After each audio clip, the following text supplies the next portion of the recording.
Masyarakat di sana hidup damai, bertani, dan berdagang. Mereka dikenal sebagai penghasil madu, kayu secang, dan kuda yang unggul. Catatan para pelaut Eropa yang singgah bahkan menggambarkan kawasan ini sebagai surga kecil yang kaya raya. Kehidupan berjalan begitu harmonis, seolah tak ada pertanda malapetaka yang akan datang. Namun, semua berubah pada bulan April tahun 1815.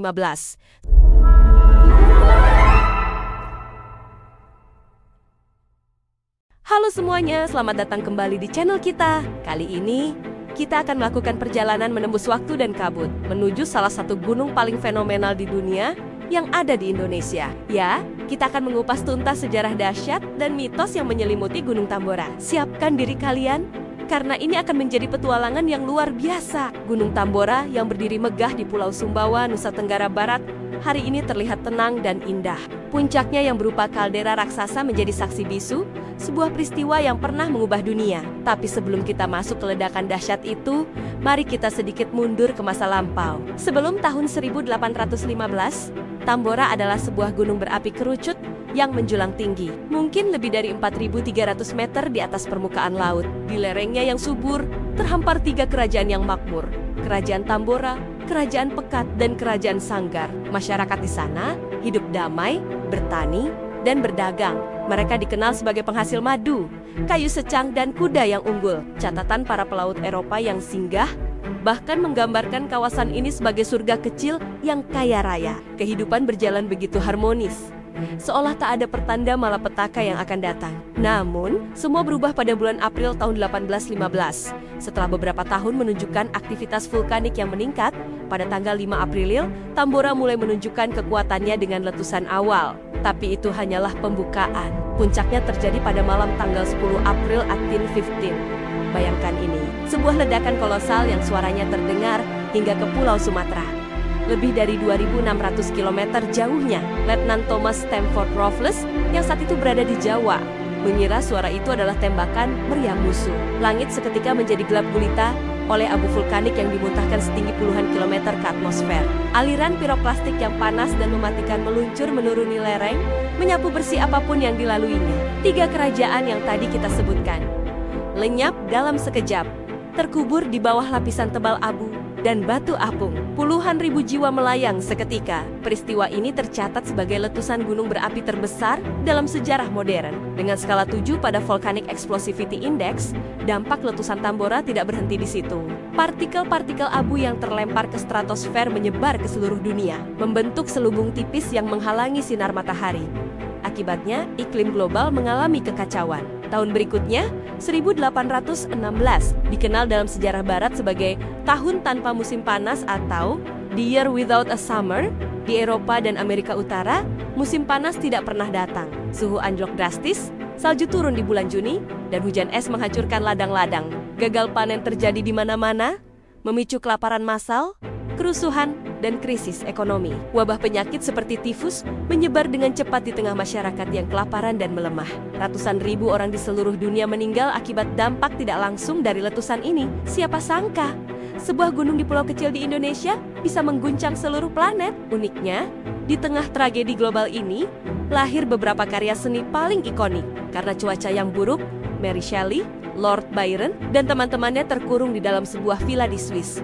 Untuk mengisi waktu, mereka mengadakan kompetisi menulis cerita horor. Dari sinilah lahir novel legendaris Frankenstein, karya Mary Shelley. Langit yang seringkali berwarna kuning atau kemerahan akibat abu vulkanik juga menginspirasi lukisan-lukisan seniman J.M. 2002 Turner dengan palet warnanya yang dramatis. Sungguh luar biasa bagaimana sebuah bencana bisa memicu kreativitas. Sekarang, mari kita beralih dari sejarah yang tercatat ke dunia mitos dan legenda yang hidup di tengah masyarakat sekitar Tambora. Setiap tempat dengan sejarah besar pasti memiliki ceritanya sendiri, bukan? Salah satu mitos yang paling terkenal adalah tentang asal-usul letusan itu sendiri. Konon, letusan dahsyat itu terjadi karena murka sang penguasa gunung. Ceritanya, seorang haji dari Bima yang sangat dihormati datang ke kerajaan Tambora.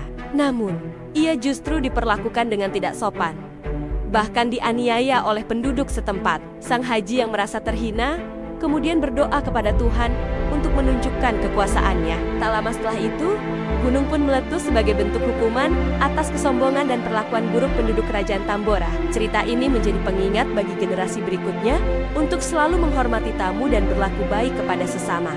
Selain itu, ada juga kepercayaan lokal yang menyebutkan bahwa di dalam kaldera Tambora yang luas itu terdapat sebuah kota gaib atau perkampungan para arwah. Beberapa pendaki atau penduduk lokal mengaku pernah mendengar suara-suara aneh seperti keramaian pasar atau alunan musik tradisional yang berasal dari dasar kaldera saat malam hari. Mereka percaya itu adalah arwah para korban letusan 1815 yang masih hidup di dunianya. Tentu saja ini adalah bagian dari folklore, tapi cerita-cerita seperti inilah yang menambah aura misterius Gunung Tambora. Mitos lainnya berkaitan dengan sosok penjaga gunung. Seperti banyak gunung lain di Indonesia, Tambora juga dipercaya memiliki penunggu atau danyang. Sosok ini dihormati oleh masyarakat lokal. Para pendaki seringkali diingatkan untuk menjaga sikap, tidak berkata kotor, dan tidak merusak alam selama berada di kawasan gunung. Tujuannya adalah untuk menghormati penghuni, tak kasat mata sekaligus sebagai bentuk kearifan lokal dalam menjaga kelestarian alam. Melanggar pantangan ini dipercaya bisa mendatangkan kesialan atau membuat pendaki tersesat. Pada tahun 2004, para arkeolog membuat penemuan yang menakjubkan di lereng Tambora. Mereka menemukan isi sisa sebuah rumah dan 2 kerangka manusia yang terkubur di bawah lapisan abu setebal 3 meter. Situs ini kemudian dijuluki Pompei dari timur karena kondisinya yang terawetkan dengan sangat baik, mirip seperti kota Pompei yang terkubur letusan Vesuvius. Penemuan ini seolah membuka jendela langsung ke kehidupan masyarakat Tambora sesaat sebelum bencana melanda, mengkonfirmasi cerita-cerita tentang kerajaan yang hilang.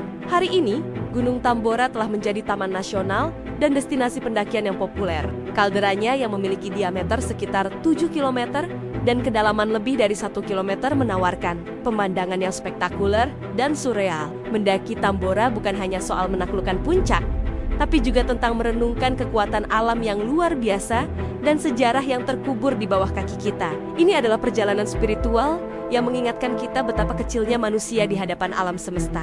Dari letusan yang mengubah iklim dunia hingga mitos tentang kota gaib dan hukuman ilahi, Gunung Tambora adalah sebuah monumen alam yang menyimpan jutaan cerita.